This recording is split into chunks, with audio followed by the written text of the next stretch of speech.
Syntax होती है वाक्य रचना, जिसे सेंटेंस स्ट्रक्चर भी कहा जाता है। सिंटैक्स का अर्थ होता है कि किसी सेंटेंस में ऐसे कौन कौन से भाग हैं या सेंटेंस के ऐसे कौन कौन से पार्ट्स हैं जिनका आपस में एग्रीमेंट होना, जिनका आपस में सामंजस्य होना बहुत ज़रूरी है। और जब सेंटेंस के डिफरेंट पार्ट्स का आपस में एग्रीमेंट होगा, सामंजस्य होगा, तब जाकर एक ग्रामेटिकली करेक्ट सेंटेंस बनता है। तो सेंटेंस का अर्थ होता है वाक्य रचना या सेंटेंस स्ट्रक्चर। अब आता है एक शब्द कनकर्ड। आपके रीड के सिलेबस में भी यही एक टॉपिक है, सब्जेक्ट वर्ब कनकर्ड। अब यहाँ कनकर्ड का अर्थ क्या होता है, क्या उसका मीनिंग होता है? सब्जेक्ट वर्ब कनकर्ड का अर्थ होता है formal agreement in person, number, gender और टेंस। यानी वाक्य की रचना करते समय, सेंटेंस फॉर्मेशन करते समय हमारा फॉर्मल एग्रीमेंट हो रहा है या नहीं, यानी वाक्य में आपस में जो उसके फॉर्मल तत्व हैं, जैसे कि आपकी नाउन है, उसका पर्सन, नंबर, जेंडर और टेंस के अकॉर्डिंग ये सारी चीज़ें एक दूसरे को एग्रीमेंट करती हैं या नहीं, आपस में उनका सामंजस्य है या नहीं, इसी चीज़ को कनकर्ड कहा जाता है। कनकर्ड एक फॉर्मल एग्रीमेंट होता है पर्सन, नंबर, जेंडर और टेंस के साथ। किसी भी सेंटेंस में सब्जेक्ट के पर्सन, नंबर, जेंडर और टेंस के साथ उस सेंटेंस की वर्ब का आपस में एग्रीमेंट होना चाहिए, सामंजस्य होना चाहिए। तो यही वो वर्ड कनकर्ड दर्शाता है कि किस तरह से एग्रीमेंट है, सामंजस्य है आपस में सब्जेक्ट और वर्ब का। और सब्जेक्ट के पर्सन, नंबर, जेंडर और टेंस का भी वर्ब के साथ सामंजस्य होना चाहिए। अब दूसरा एक वर्ड आता है ऑर्डर।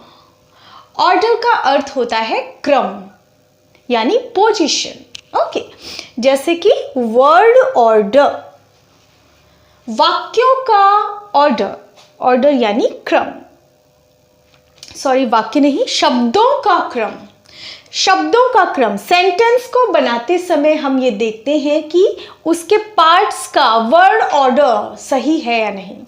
ओके, वर्ड ऑर्डर यानी कि एडजेक्टिव उसमें ऑर्डर से लगा है, नंबर अपने ऑर्डर पे है या नहीं, नाउन, एडजेक्टिव, एडवर्ब्स ये सब अपनी पोजीशन पर है या नहीं। सो इन्हीं पोजीशन या ऑर्डर को हम ऑर्डर कहते हैं। ऑर्डर का अर्थ होता है पोजीशन या क्रम। तो आज हम इसी को एक्सप्लेन वे में देखेंगे कि सब्जेक्ट का वर्ब के साथ कनकर्ड होना कितना ज़रूरी होता है और किस प्रकार से सेंटेंस में सब्जेक्ट और वर्ब का आपस में सामंजस्य होता है। तो इन वाक्यों को, इन वर्ड्स को हमने समझा कि सिंटैक्स का अर्थ होता है वाक्य रचना। ओके, सिंटैक्स का अर्थ वाक्य रचना। वाक्य रचना हमारा सेंटेंस स्ट्रक्चर सही है या नहीं, उसमें वर्ड्स की पोजीशन, नंबर और टेंस के अकॉर्डिंग है या नहीं वर्ब की पोजीशन, एंड ऑर्डर का मतलब होता है पोजीशन में है या नहीं, वो सभी सही क्रम में लगे हुए हैं या। फ्रेंड्स, जब भी कोई सेंटेंस बनता है तो उस सेंटेंस के सब्जेक्ट और वर्ब में आपस में एग्रीमेंट होता है, यानी सामंजस्य होना बहुत ज़रूरी होता है। अगर सेंटेंस में सब्जेक्ट के अकॉर्डिंग वर्ब नहीं है तो आपका सेंटेंस कैसा होगा, रॉन्ग हो जाएगा। रीड के स्टूडेंट्स स्पेशली जो कि इंग्लिश जिनका बैकग्राउंड नहीं है, उनके लिए ये टॉपिक बहुत इम्पॉर्टेंट है, क्योंकि उनके लिए ये टॉपिक समझने के लिए है। आप पहले इसे समझिए, तब आप इसे जानेंगे कि सब्जेक्ट वर्ब एग्रीमेंट रियली में होता क्या है। सब्जेक्ट जो है और वर्ब आपस में इनका एग्रीमेंट होता है, आपस में इनका सामंजस्य होता है।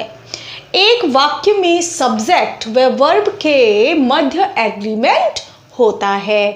अगर सब्जेक्ट जो है वो सिंगुलर है, सिंगुलर यानी एक वचन का, अगर आपका सेंटेंस का जो सब्जेक्ट है वो सिंगुलर फॉर्म का है तो आपकी वर्ब भी, it must be that your verb should be singular. अगर आपका सब्जेक्ट सिंगुलर है तो आपकी वर्ब भी सिंगुलर होनी चाहिए, नहीं तो आपका सेंटेंस गलत होगा। अब देखिए कुछ एग्जाम्पल की हेल्प से इसे समझिए कि किस तरह से सब्जेक्ट और वर्ब का एग्रीमेंट होता है। जैसे कि फर्स्ट सेंटेंस है आई एम प्लेइंग, मैं खेल रहा हूं। अब यहाँ आई जो है वो सेंटेंस का सब्जेक्ट है। अब आई के साथ कौन सी वर्ब जो है वो सामंजस्य बैठा पाएगी या उसका एग्रीमेंट होगा एम के साथ। Okay, so I am playing, मैं खेल रहा हूं। आई के साथ वैसे भी हमेशा एम ही यूज होती है verb. So I am playing, यहाँ एम का यूज हुआ है। आई के साथ इज का यूज होगा? नहीं, आई के साथ इज का यूज कभी मत करना, वो गलत होता है। आई इज प्लेइंग, क्या कभी आपने सुना है आई इज प्लेइंग? नो। सो यहाँ पर सब्जेक्ट और वर्ब का एग्रीमेंट सही नहीं बैठेगा। अगर सब्जेक्ट सिंगुलर है तो आपकी वर्ब भी उसी के अकॉर्डिंग होनी चाहिए। I am playing. इसी तरह से ही इज प्लेइंग, अब ही के साथ में आर का यूज नहीं कर सकती। ही आर प्लेइंग ऐसे कैसे हो सकता है? सब्जेक्ट आपका सिंगुलर है और वर्ब अगर मैंने प्लूरल यूज की तो वो सेंटेंस गलत हो जाएगा। तो ही के साथ जो वर्ब एग्रीमेंट करेगी या सामंजस्य बैठाएगी वो ही इज प्लेइंग, वह खेल रहा है। इसी तरह से दे कैसा प्रोनाउन है? It's plural pronoun. Okay, plural form का प्रोनाउन है। सो दे के साथ आर, इज तो नहीं लगेगा, वो गलत हो जाएगा। यानी कि सब्जेक्ट का वर्ब के साथ एग्रीमेंट होना जरूरी है। दे आर प्लेइंग, सब्जेक्ट हमारा प्लूरल फॉर्म का है तो वर्ब भी यहाँ प्लूरल फॉर्म की यूज होगी। इसी तरह से वी भी एक प्लूरल प्रोनाउन है तो इसके साथ वर्ब भी प्लूरल आएगी। We are playing. सो इस तरह से हमारा जो फर्स्ट रूल है सब्जेक्ट वर्ब एग्रीमेंट का वो यही है कि अगर आपका सब्जेक्ट सिंगुलर है तो आपकी वर्ब भी सिंगुलर होनी चाहिए। अब बढ़ते हैं दूसरा रूल क्या कहता है हमारा। रूल क्या है? सब्जेक्ट एंड वर्ब एग्रीमेंट में क्या है कि यदि two different nouns used for same person, अगर किसी सेम पर्सन या सेम थिंग के लिए दो अलग अलग नाउन को यूज किया जाता है तो उनके साथ जो वर्ब होगी वो सिंगुलर फॉर्म की होगी। ओके, यानी कि किसी सेम पर्सन के लिए जब दो नाउन यूज की जाती हैं सेंटेंस में तो उनके लिए जो वर्ब यूज होगी वो सिंगुलर फॉर्म की होगी, क्योंकि यहाँ बात सिर्फ वन पर्सन की ही हो रही है। भले ही उसके लिए टू नाउन्स यूज की गई हैं लेकिन यहाँ पर जो हमारा सब्जेक्ट है सेंटेंस का वो सिंगुलर फॉर्म का ही है, यानी एक पर्सन के बारे में ही बात हो रही है। भले ही उसे हम दो नामों से एड्रेस कर रहे हैं लेकिन उनके लिए वो सिर्फ एक पर्सन की बात हो रही है तो यहाँ वर्ब भी सिंगुलर फॉर्म की यूज़ होगी। कई बार हमारे जो स्टूडेंट्स हैं जो इंग्लिश बैकग्राउंड के नहीं हैं वो इसमें थोड़े से कंफ्यूज हो जाते हैं इस रूल में। जैसे कि इन एग्जाम्पल से समझते हैं। Poet and painter has died, poet और पेंटर मर गया है, यानी मर चुका है, मर गया है।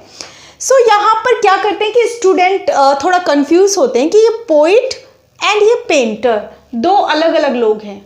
नहीं, ऐसा नहीं है, ये एक ही पर्सन के लिए दो नाउनों का यूज किया गया है, पोइट एंड पेंटर, यानी वो सेम पर्सन के लिए यूज किए गई हैं ये दोनों नाउन्स। वो पोइट भी है और पेंटर भी है। तो जो पोइट और पेंटर था वो मर गया है। ओके, यानी एक ही इंसान है, वो पोइट भी है और पेंटर भी है, यानी कि टू डिफरेंट नाउन्स यूज की गई हैं सेम पर्सन के लिए। तो यहाँ पर टू पर्सन्स की बात नहीं है, यहाँ सिर्फ एक सिंगुलर पर्सन की बात हो रही है। तो यहाँ पे जो वर्ब यूज होगी वो भी सिंगुलर फॉर्म की होगी। ओके, जैसे the clerk and counsellor was present in meeting. Clerk और काउंसलर मीटिंग में प्रेजेंट था। ओके, यहाँ सिंगुलर पर्सन की ही बात हो रही है, एक ही पर्सन है, वो क्लर्क भी है और काउंसलर का काम भी करता है। So the clerk and counsellor, अब यहाँ वर यूज कर देंगे तो वो गलत हो जाएगा। ओके, यहाँ हमें पता लग रहा है कि ये जो क्लर्क और काउंसलर है वो सेम पर्सन है, यानी कि सिंगुलर पर्सन की बात हो रही है तो वर्ब भी सिंगुलर ही यहाँ पर वाज का यूज किया गया है। वाज कैसी वर्ब है? Singular verb. और वर कैसी वर्ब है? वो एक प्लूरल वर्ब है। ओके, जब हमारा सब्जेक्ट ही सिंगुलर है तो हमारी वर्ब भी सिंगुलर होगी। आइए देखते हैं कि नेक्स्ट रूल क्या कहता है। फ्रेंड्स, अगला जो हमारा रूल है वो सेम दूसरे रूल के जैसा ही है। इसमें आपको क्या होता है कि आपको समझना होता है सेंटेंस के सब्जेक्ट को। ओके, जब दो नाउन जिनका भाव एक सा हो, अगर सेंटेंस में दो नाउन यूज़ हैं लेकिन उनका जो भाव है, उनका जो अर्थ है वो सेम ही है, तो उस कंडीशन में जो वर्ब यूज़ होगी वो सिंगुलर यूज़ होती है, क्योंकि जो भाव है, जो सेंस है दोनों ही नाउन्स का, वो एक ही सेंस निकल के आ रहा है, तो यानी कि वर्ब भी वहाँ पर एक ही यूज़ होगी, सिंगुलर ही यूज़ होगी। अब ये हमें समझने होगा, सेंटेंस को पढ़ के उसे हमें अंडरस्टैंड करना होगा, उसके सेंस को हमें समझना होगा कि, और उसके बाद हमें वर्ब का यूज़ करना होगा। जैसे ये सेंटेंस है, the scheme and plan of my life, मेरे जीवन का स्कीम और plan differs from that of yours, तुम्हारे या तुमसे अलग है। तुम्हारे जीवन के स्कीम और प्लान से मेरे जीवन का स्कीम एंड प्लान डिफर है। ओके, अब यहाँ पर स्कीम एंड प्लान ये टू नाउन दी गई हैं। अब इन टू नाउन का जो सेंट्रल जो भाव निकल रहा है, वो सेंस जो है वो सेम ही है, एक ही अर्थ निकल रहा है, स्कीम भी और प्लान भी। तो मेरे जीवन का जो स्कीम और प्लान है वो तुमसे डिफरेंट है, यानी कि स्कीम एंड प्लान जो है बात एक ही चीज़ की हो रही है। तो यहाँ पर उस सेंस को देखते हुए जो वर्ब यूज़ की गई है डिफर्स। ओके, डिफर में यहाँ एस लगाया हुआ है, यानी कि ये सिंगुलर वर्ब यूज़ हुई है। अगर डिफर होता तो ये प्लूरल वर्ब हो जाती, लेकिन यहाँ एस का यूज़ किया गया है, differs. The scheme and the plan of my life differs from that of yours. Okay, यानी कि कहने का मतलब है कि अगर टू नाउन्स हैं सेंटेंस में, अगर दोनों का सेंस एक ही है, मिलता जुलता है, तो उनके साथ जो वर्ब यूज़ होगी वो सिंगुलर फॉर्म की यूज़ होगी। जैसे कि दूसरा सेंटेंस देखते हैं, his authority and command is Indeed great, उसकी अथॉरिटी और कमांड वास्तव में बहुत ग्रेट है वो। ओके, सो यहाँ पर अथॉरिटी एंड कमांड ये टू नाउन्स यूज़ हुई हैं। अब इनका सेंस एक ही निकल रहा है, यानी कि उनका जो सेंस है, अर्थ है, वो एक ही निकल रहा है। Authority and command is Indeed great, वास्तव में बहुत ग्रेट है। Okay, so authority and command यहाँ पे टू नाउन है, लेकिन उनके लिए इज यूज क्यों हुआ है? क्योंकि उनका जो मूल भाव निकल रहा है इन दोनों नाउन का, वो लगभग समान है, सेम है, सेंस इनका सेम है, इसलिए जो वर्ब यूज हुई है इन, वो भी सिंगुलर फॉर्म की यूज होगी। यानी कि अगर टू नाउन्स हैं, सेंट्रल उनका जो भाव एक है, तो उनके साथ जो वर्ब एग्री होगी वो सिंगुलर फॉर्म की ही समानार्थक नहीं होती, सेम उनका वर्ड मीनिंग नहीं होता, लेकिन वो एज अ फ्रेज के रूप में यूज़ की जाती हैं। जैसे आपने सुना होगा bread and butter, slow and study, and pen and pencil. Okay, so इस तरह की जो नाउन्स होती हैं वो आपस में जुड़ी हुई होती हैं टू नाउन्स होती हैं लेकिन वो एक फ्रेज के रूप में यूज़ होती हैं। तो इनके साथ जो वर्ब यूज़ की जाती है वो सिंगुलर फॉर्म की होती हैं, क्योंकि ये एक आपस में एक यूनिट की तरह जुड़ी होती हैं और ये एक सिंगुलर सब्जेक्ट की तरह ही काम आती हैं सेंटेंस में।